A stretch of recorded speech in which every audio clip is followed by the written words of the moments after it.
Beaucoup de gens ont cru au message de la croix et à leur crucifixion avec Christ. Et j'ai vu ce message agir sur eux. Mais je me suis demandé pourquoi tant de gens n'arrivent jamais à la lumière et à la liberté. C'est parce qu'ils ne saisissent pas en esprit leur position d'union avec le Seigneur, assis dans les lieux célestes. La croix est la base pour cette position. C'est le côté négatif de séparation d'avec la puissance du péché du monde et du diable.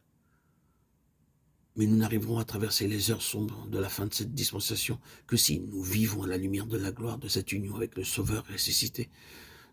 Ce qu'il nous faut faire, c'est détacher notre regard de ces ténèbres qui nous entourent, ténèbres qui s'épaississent dans le monde, et vivre ainsi une vie de victoire personnelle, jusqu'à l'extrême limite des lumières que Dieu nous a données.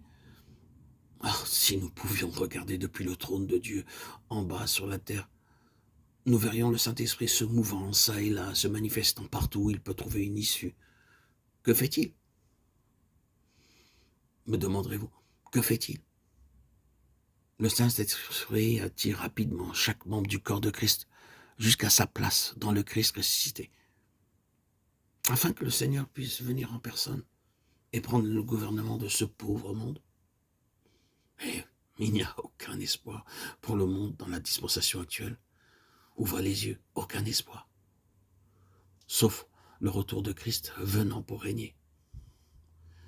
Comme ouvrier, héritier de Christ, co-héritier, notre but est d'entrer dans les vues et dans les plans de Dieu, à mesure que par l'Esprit, il prépare le corps de Christ à régner avec lui.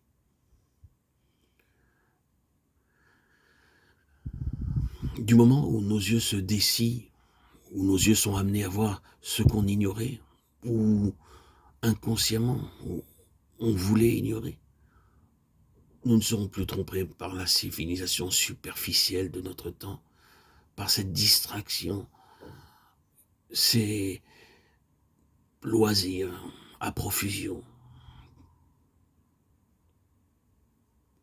Nous ne pensons plus que le monde peut s'améliorer. Nous ne sommes pas surpris non plus de voir que le christianisme actuel lapidera les prophètes, comme le firent les pharisiens, les juifs. La contrefaçon du christianisme se tournera toujours contre le vrai christianisme. Mais avec la lumière du Seigneur ressuscité, nous pourrons supporter d'être lapidés comme Étienne, qu'importe les pierres. Il faut en recevoir. Il eut deux sortes de bénédictions à la Pentecôte, la bénédiction du Saint-Esprit pour gagner les âmes et la bénédiction des pierres. Êtes-vous prêt à recevoir ces deux bénédictions? Vous désirez la grâce pour gagner les âmes? Mais laissez le Maître choisir pour vous l'honneur d'être lapidé comme un martyr.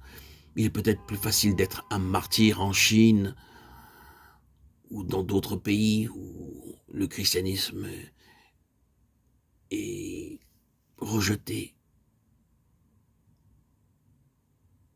Mais Dieu a aussi ses martyrs dans les pays soi-disant chrétiens. Et il y a aussi une manière civilisée de les lapider à l'heure actuelle. Ne craignez donc pas la persécution, les railleries, l'opposition, ni l'isolement. Tout cela vient de l'esprit malin qui agit dans tout enfant de rébellion.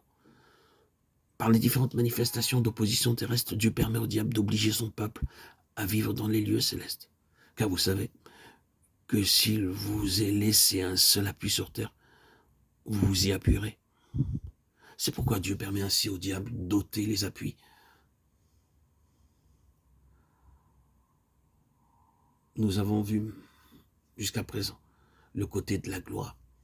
Nous avons contemplé cette gloire. Maintenant, regardons si notre base est bien le roc du calvaire. Je vous invite à relire Romains 6.